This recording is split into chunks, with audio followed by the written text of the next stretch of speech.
Ever wondered how luxury fashion brands stay exclusive, yet still manage to reach millions of shoppers worldwide? It's not just about high-end runways and celebrity endorsements. There's a clever strategy behind it.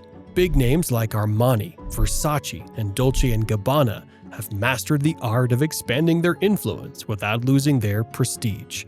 But how do they do it? Stick around as we dive into the secret weapon of designer brands, aka sub-labels. Welcome to Lux Style Junkie, where luxury and style is demystified. So, here's the thing. Luxury fashion brands know not everyone can splurge on high-end designer prices. The solution? They create secondary lines to reach younger shoppers without losing that spark that sets them apart. These lines offer a more affordable taste of luxury, often inspired by the main collection but produced differently, sometimes in another country or under a different designer's eye. And yes, these sub-labels are completely different from sister brands. You see, a sub-brand is a secondary brand within a larger parent brand, often targeting a specific market segment or product category, while a sister brand is a separate brand owned by the same parent company, but operating independently, often in a different industry or market.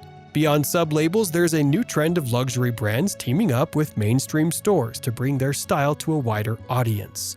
Think of high-fashion collaborations with brands like H&M or Target. These limited edition drops make designer fashion more accessible while keeping the exclusivity factor high. It's all about balance, staying luxurious while giving more people a chance to experience the brand. Take Armani Exchange, for example. It's part of Giorgio Armani, but it's made for younger, fashion-conscious shoppers who want stylish clothes without the luxury price tag. It's like a stepping stone for people who love Armani but aren't ready to splurge on the expensive stuff just yet. Versace does it too. Versace Jeans Couture makes stylish, more affordable fashion. Meanwhile, Versace is bold and creative, perfect for younger trendsetters. But if you want the ultimate luxury, Atelier Versace is where the magic happens. Handmade custom couture worn by celebrities and royalty. And that's only the tip of the iceberg. Creating sub-labels also lets brands experiment with different styles without messing up their original image. Sometimes designers want to try something fresh, but it doesn't quite fit their usual look. That's where sub-labels come in. Take Comme des Garçons, for example. They have different lines like Comme des Garçons, Homme for classic menswear, and CDG Play, which focuses on casual streetwear with its famous Heart with Eyes logo. Another great example is Beams, a Japanese retailer with sub-labels like Fenica, which mixes traditional Japanese crafts with Northern European design, and Beams F, which focuses on sharp tailored suits. With all these different lines, brands can keep things exciting, reach more people, and stay ahead of trends without losing their signature style. But launching a sub-label isn't just about introducing something new to the market. Done right, a great sub-label can actually make the parent brand even stronger. It's like a halo effect. When a sub-label becomes super popular, people start seeing the entire brand in a cooler, more exciting way. This can lead to more loyal customers, higher sales, and a stronger brand overall. A perfect example is Nike's Jordan brand. Inspired by basketball legend Michael Jordan, it has become a massive cultural phenomenon, almost like its own brand, while still being part of Nike. The success of Jordan sneakers hasn't just made tons of money, it's also boosted Nike's reputation as the go-to name in athletic fashion.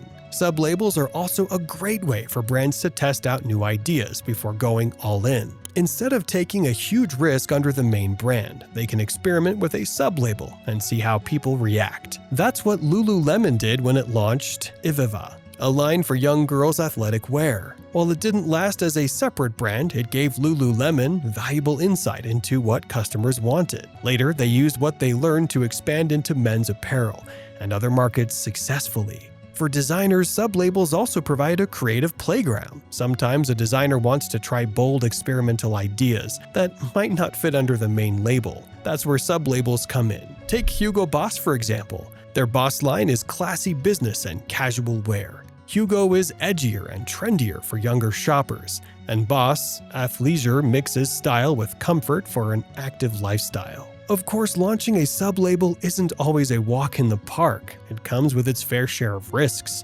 like most business endeavors. For starters, designer brands risk brand dilution. If the sub-label offers a really low price point or quality, it can damage the brand's image. In fact, brands risk losing loyal customers who value exclusivity and high-end craftsmanship. Remember how I mentioned a sub-label expanding a brand's portfolio? Yeah, well, sometimes that doesn't happen. Instead of both the parent and sub-label bringing in money, only the sub-label wins over the company's customer base. And that sets things back. There's no halo effect here. In fact, the general public sort of forgets about the parent brand. And of course, there's always the risk of failure. Sub-labels aren't a guaranteed bet, even for a well-respected designer brand. Sub-labels also aren't always introduced to last. Take Dolce & Gabbana, for instance. The main line is all about luxury, classic Italian style, fancy details, and that bold Baroque influence. They used to have a second line called D&G,